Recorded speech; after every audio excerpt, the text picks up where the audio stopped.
मैं तमाम जो हमारे यहाँ पे मीडिया के हजरात आए हैं उनका खैर मकदम करता हूँ कि हमारी वो शॉर्ट कॉल के ऊपर यहाँ पहुँचे हैं। और आज इस्लामिक वेलफेयर ऑर्गेनाइजेशन की तरफ से जो प्रेस कॉन्फ्रेंस दी जा रही है वो सिर्फ दो मुद्दों के ऊपर है। जिस तरह हमारे समाज में इस वक्त आपसी भाईचारे को तोड़ने की कोशिशें हर जगह से, हर फ्रंट से की जा रही हैं, इस्लामिक वेलफेयर ऑर्गेनाइजेशन का हमेशा से ये मौक़िफ़ रहा है कि हम समाज में आपसी भाईचारा, प्यार, इसको एक इकट्ठा रखने में, जोड़ कर रखने में अपना एक रोल है वो प्ले करते रहे। जो आज रोज़मर्रा की जो इश्यूज़ आजकल जो आ रहे हैं, उन्हीं तमाम इश्यूज़ के ऊपर, जिसमें हिजाब का इशू है, कश्मीर फाइल्स को लेकर बड़ी बातें हो रही हैं, इन्हीं इश्यूज़ के ऊपर हम आज आप लोगों के सामने बात रखने के लिए आए हैं। हमारे प्रेसिडेंट इस्लामिक वेलफेयर ऑर्गेनाइजेशन शफकत मीर साहब यहाँ हैं। मैं उन्हीं से गुजारिश करूँगा कि वो इन इश्यूज़ के ऊपर इस्लामिक वेलफेयर ऑर्गेनाइजेशन का क्या मौक़िफ़ है और क्या स्टैंड है समाज को लेकर, सोसाइटी को लेकर और पूरे हिंदुस्तान को लेकर, उसके ऊपर अपनी वो बात रखें। शफकत मीर साहब। बिस्मिल्लाहिर्रहमानिर्रहीम। शुक्रिया ताज़ीम साहब और मीडिया हज़रात, आप तमाम लोगों का बहुत बहुत शुक्रिया। मैं अपनी ऑर्गेनाइजेशन की तरफ से, अपने साथियों की तरफ से शब बारात की और कल आने वाली होली की गैर मुसलमान भाइयों को मुबारकबाद देता हूँ। शब बारात की मुसलमान भाइयों को मुबारकबाद देता हूँ। ये त्यौहार ही एक ऐसी चीज़ है जो हम सब को इकट्ठा रखते हैं। लेकिन अफसोस की बात है, बदकिस्मती की बात है कि चंद सालों से ऐसा माहौल हमारे मुल्क के अंदर, हमारी रियासत के अंदर कोई ऐसा बन रहा है, बार बार कोई ना कोई नया इशू ऐसा आ रहा है जिसकी वजह से बड़ा दुख होता है, अफसोस होता है कि ये जो भाईचारा है आपस में, हिंदू, मुसलमान, सिख, ईसाई, कहीं न कहीं इसको फ़र्क पड़ता जा रहा है। जैसे ताज़ीम साहब ने कुछ इशू बताए, हम ख़ास तौर पे एक ही इशू पे इस वक्त बात करेंगे। हिजाब का इशू काफ़ी देर से चल रहा है, उसके लिए हमें बड़ा अफसोस है कि जो वर्डिक्ट उसका आया है, अभी सुप्रीम कोर्ट में वो लोग जाएंगे, इसके ऊपर कभी भी किसी भी सूरत में कंप्रोमाइज़ हो नहीं सकता, चाहे इसका अंजाम कोई भी हो। लेकिन जहाँ तक बात कश्मीर फाइल उस मूवी की है, बदकिस्मती की बात यह है कि कश्मीर की जो हकीकत है, कश्मीर में जो हुआ है पिछले 30-35 सालों से, वो दिखाया नहीं गया।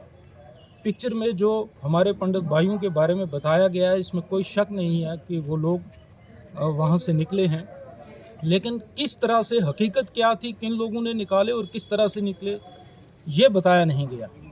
दूसरी बात ये है कि हमारे पंडित भाई वहाँ मारे गए, इसमें कोई शक नहीं। उनके साथ जुल्म हुआ, उनके साथ ज़्यादती हुई और हमारी हमदर्दियाँ उनके साथ हैं और कश्मीर के मुसलमानों की हमदर्दियाँ उनके साथ हैं। लेकिन अफसोस की बात यह है, इसका दूसरा पहलू जो है वो बताया नहीं गया। कश्मीर के अंदर अगर जुल्म हुआ तो कश्मीरियों के ऊपर हुआ, चाहे वो कश्मीरी मुसलमान थे, चाहे वो कश्मीरी पंडित थे, चाहे वो कश्मीरी सिख भाई थे, सब के ऊपर जुल्म हुआ। 90 और 80 लोग हमारे पंडित भाई वहाँ मारे गए, लेकिन हज़ारों की तादाद में वहाँ कश्मीरी मुसलमान भी मारे गए, सिख भाई भी मारे गए। लेकिन उस पिक्चर में सिर्फ पंडित भाइयों की एक पिक्चर उठा के उन्होंने लोगों को बता दी। और इससे असर क्या हुआ? इसमें असर ये हुआ कि थिएटरों में ये पिक्चर लग रही है और जो युवा पीढ़ी है, जो नौजवान हैं, जो उस वक्त पैदा नहीं हुए थे या बहुत छोटे थे, वो जब बाहर आते हैं तो मेजॉरिटी कम्युनिटी को गालियाँ निकालते हैं और इससे एक माहौल जो है वो माहौल ख़राब हो रहा है।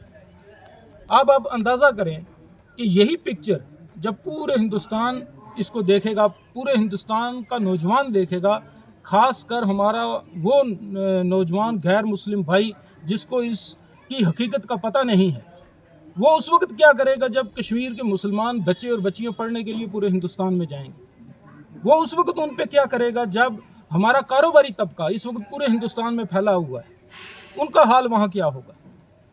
और इस पिक्चर के बाद अगर उन लोगों पे कहीं ना कहीं जुल्म होता है, ज़्यादती होती है, वैसे भी अदरवाइज़ कहीं ना कहीं हम सुनते हैं, लेकिन हमें ये खदशात हैं कि इस मूवी के बाद इसका असर ज़्यादा होगा और उन लोगों के साथ रास्ते में, बाज़ारों में, कॉलेजों में, यूनिवर्सिटीज़ के अंदर कहीं ना कहीं ज़्यादतियाँ होंगी और इसके ज़िम्मेदार जो है वो गवर्नमेंट होगी, इसके ज़िम्मेदार उस पिक्चर का वो डायरेक्टर होगा जिसने ये पिक्चर बनाई। हमारे आपके माध्यम से सिर्फ ये गुजारिश है कि अमन को बरकरार रखें, और अमन को बरकरार रखने के लिए वो सारी चीज़ें जो हैं वो बाहर उठा के फेंक देनी चाहिए जिससे अमन ख़राब होता है, और ये पिक्चर उसके लिए सबसे बड़ा अमन में खलल है। लिहाजा हमारी गवर्नमेंट से ये गुजारिश है कि इस पिक्चर को फ़ौरन बंद कर दिया जाए। आप इस पिक्चर को प्रमोट कर रहे हैं, आपको पता है कि इस पिक्चर के बाद हालात ख़राब हो सकते हैं, लेकिन अफसोस की बात है कि 2024 का इलेक्शन आ रहा है, वो भी आपने देखना है। पिक्चरें अगर बनानी थी, बहुत सारे मुद्दे थे यहाँ हमारे मुल्क के अंदर। दलितों के साथ क्या हुआ उस पर तो आज तक कोई पिक्चर नहीं बनी। दिल्ली के अंदर सिख भाइयों के साथ क्या हुआ उसके ऊपर कोई पिक्चर नहीं बनी। और उसके बाद कश्मीर में अगर आपने एक पिक्चर बनाई है तो आपको ये बताना चाहिए था कि वहाँ का मुसलमान भी उजड़ा है, वहाँ का मुसलमान भी मारा गया है। बहुत सारे सियासी लोग जो हैं, मुस्लिम जो हैं, वो मारे गए, मिनिस्टर्स, और बहुत सारे हमारे आर्म्ड फोर्स के नौजवान वो भी वहाँ मारे गए, उसमें हज़ारों की तादाद में मारे गए। लेकिन आपने सिर्फ कश्मीरी पंडितों का उठा के वो आपने बताया है, और इससे ये हालात पैदा हो गए हैं कि आप हिंदू और मुसलमानों को अलग कर रहे हैं, और हिंदू और मुसलमानों को अलग करके आप अपनी सियासत की वो रोटियां जो हैं वो सेक रहे हैं। खुदारा उन बेबस पंडित जो बेबस वहाँ से उजड़े गए थे, वो ज़ख्मी पंडित, उनके जिस्मों पे, उनके ज़ख्मों में मरहम लगाने की जगह आप उनकी लाशों पे, उनके ज़ख्मों के ऊपर सियासत करके वोट बटोरना चाहते हैं। खुदारा ये बंद करें। मैं मुबारकबाद देता हूँ उन पंडित हजरात, उन बुज़ुर्गों का जिन्होंने हर दूसरे दिन अपनी वीडियोस अपलोड की और उन्होंने बताया है कि ये पिक्चर जो है ये रियलिटी नहीं है, हमारे साथ जुल्म हुआ, इसमें कोई शक नहीं, लेकिन हमारे साथ साथ वहाँ के कश्मीरी मुसलमानों पे भी जुल्म हुआ, वहाँ के कश्मीरी सिखों पे भी जुल्म हुआ। अगर पिक्चर बनानी थी उन पे भी बनानी थी। ये खुद हमारे पंडित भाई कह रहे हैं और हम उनको बहुत बहुत मुबारक देते हैं। मेरी एक बार फिर आपके माध्यम से, आपके ज़रिए ये गुजारिश है कि इस पिक्चर को बंद करें। तमाम लोगों से गुजारिश है, हमारे नौजवान साथियों को, कि अमन को बरकरार रखें। अमन को बरकरार रखेंगे तो हमारा मुल्क जो है वो तरक्की करेगा। मैं एक बार फिर शब बारात की मुबारकबाद देता हूँ, और साथ ही साथ अपने गैर मुस्लिम भाइयों को कल आने वाली होली की भी बहुत बहुत मुबारकबाद देता हूँ। मेरे साथ जब भी कोई फिल्म रिलीज़ होती है तो उससे पहले उससे हर पहलू से देखा जाता है कि किसी कम्युनिटी को हर्ट तो नहीं कर रही। क्या ये डेलिबरेटली इसे रिलीज़ किया गया है बिना देखे हुए?